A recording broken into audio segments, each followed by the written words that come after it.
Assalomu alaykum, hurmatli tomoshabin, kanalimizga xush kelibsiz. Kanalga yangi bo'lsangiz obuna bo'lishni va like tugmachasini bosib qo'yishni unutmang.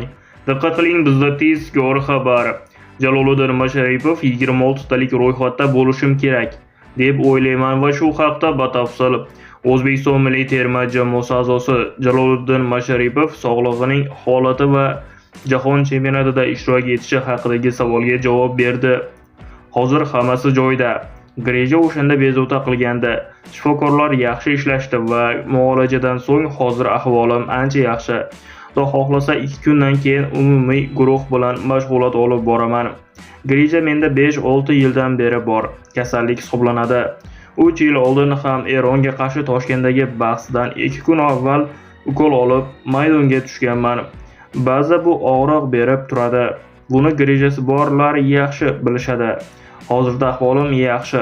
26 talik ro'yxatda bormisiz va bu haqda qandaydir ma'lumotga egamisiz?